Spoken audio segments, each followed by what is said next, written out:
Greetings, my beautiful lovelies. It's Emmy. How are you? It's great to see you and welcome back. Today I'm going to attempt to take Jolly Rancher candies and use them to candy apples. I saw this a few years ago and we are in the whole Halloween-y theme right now, so why not try making them? They look simple enough. You just take the Jolly Ranchers, you melt them, you dip your apples, and voila, you have candied apples. Dealing with cooking sugar, I can tell you from experience, is finicky. When I made tanghulu, the dipped fruit in that crackly candy shell, I had to do it a couple of times before I actually got it to work.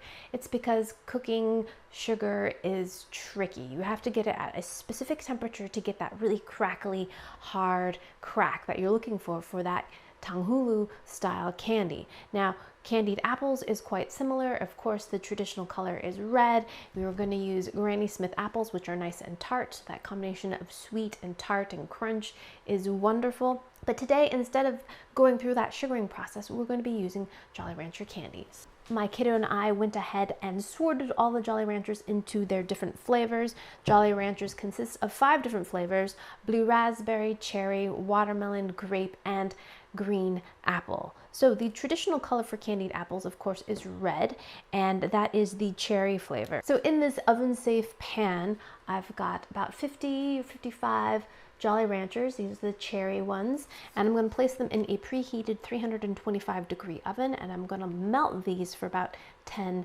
minutes. So into the oven they go.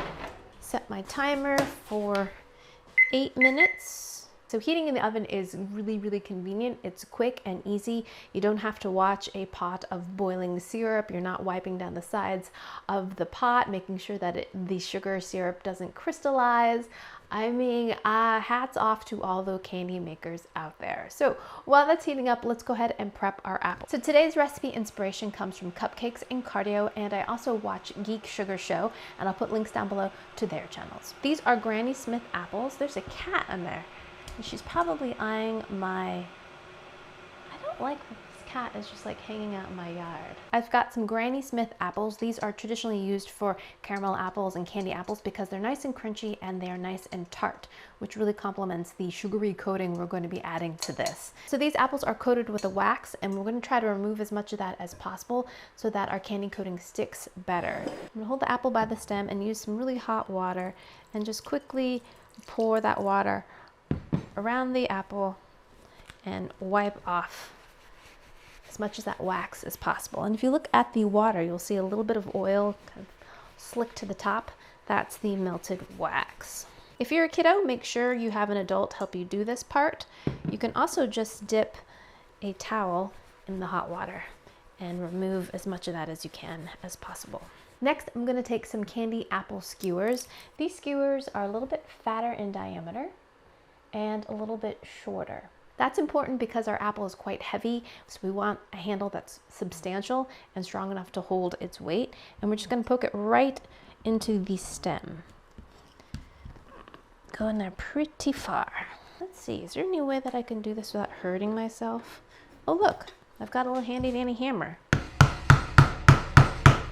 Okay, great. Make sure it's in there nice and secure.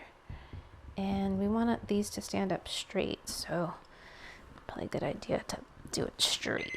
Let's check on our candies. Ooh, yes, we are in a liquid state. So let me quickly do these. Okay, so using oven mitts, I'm gonna go grab my candy. Ooh, beautiful. So here is the melted cherry candy. Look at that. It almost looks like Jello, but it is nice and liquid. So to make this a little bit more fun, I'm going to add some edible glitter dust, just a tiny little smidge. I'm just shake it in there. Look at that. That's gorgeous. Can you see that?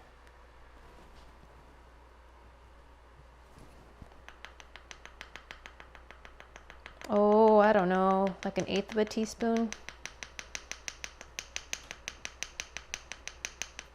Something to make it lovely. This solidifies pretty quickly, so I'm going to pop this right back into the oven to get this melted again. Look at that shimmer though, so beautiful.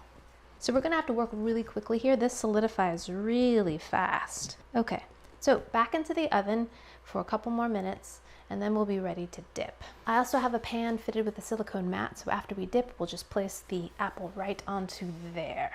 So back into the oven. And I also have a tray of blue because I thought that might be fun to do as well. Alrighty, I think we're just about ready. My candy has remelted. Let me go grab it.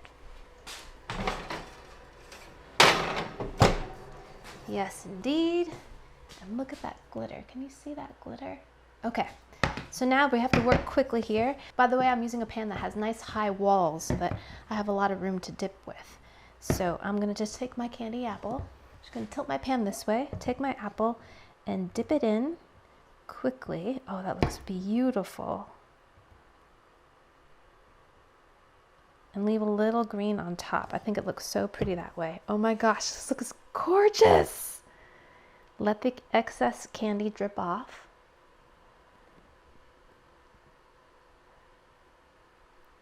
And then place it onto a silicone lined baking sheet like that and let it cool down.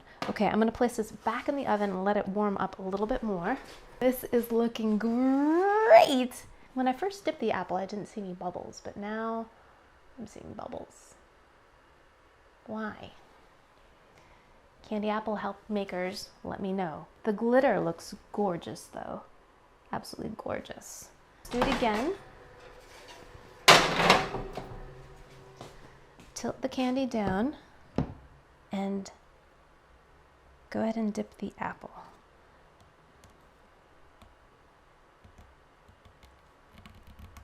Oh, it's so beautiful. Twisting all the way around and then allow the excess to drip off. But still pretty instant. I mean, the fact that we didn't have to heat this up at all, pretty great. Okay, and back onto our silpat. I think I have enough candy to do one more apple. Now I was just reading about the problems with candy apples and what might cause the bubbling, and number one was removing the wax, and number two was making sure apples are really, really dry. So I went ahead and re-dried my apples very, very well, and hopefully that will prevent any future bubbling. You know, because we don't want a warty candy apple, you know? I don't. I wonder if I could use a torch on them.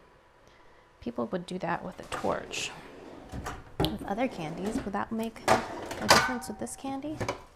I don't know, let's see. This is a really hot torch though, so I don't know if this will work, but let's try. It just makes holes. It does seem to help a bit. So since I went to the lengths of actually trying to clean off the wax on the apples, I would say my primary culprit for bubbles is water, because the last one I did, I really towel dried my apple and it has fewer bubbles on it. So that's good. It's still not perfect. Might have to do a couple more of these, but yeah. So I'm gonna do a couple blue ones as well, and then we'll go ahead and give these a taste. Righty lovelies, I'm back with blue raspberry melted Jolly Ranchers with more glitter, and really thoroughly dried my apple. And let's hope that this works out better. So twirl it, twirl it, twirl it, twirl it. Wow, that color is gorgeous. Tap off the excess. I think this could be a little bit more liquid. Place it on my silpat. Oh, still getting bubbles.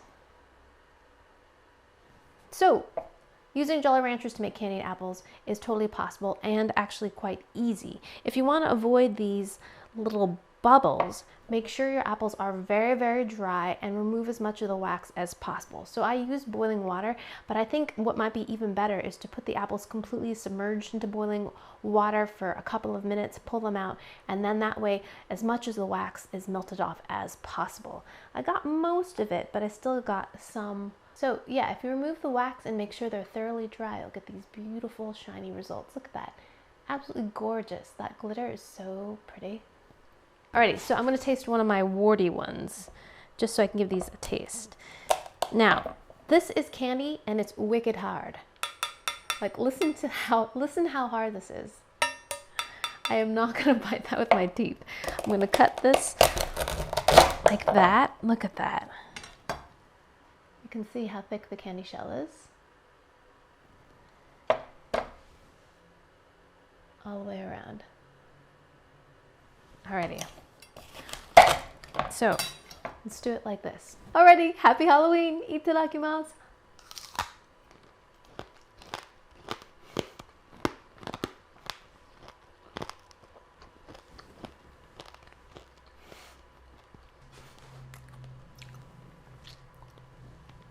As you heard, that candy coating is very, very hard, but the combination of Jolly Rancher with tart, crisp granny apple is a really delightful combination. Yeah, I think kids will really get a kick out of this. It's like a homemade succulent version of a sour candy. Delightful, tangy, and bright, and super easy to make. Kiddos and adults alike, make sure you use a pot holder or gloves when doing this project, because this candy coating is super, super hot and you'll get really badly burned if you get it on your skin. Alrighty, my lovelies, thanks so much for joining me. I hope you enjoyed that one. I hope you learned something. Please share this video with your friends. Follow me on social media. Check out my website. I will put a printable version of this recipe there, and I shall see you in the next one. Toodaloo, take care. Bye.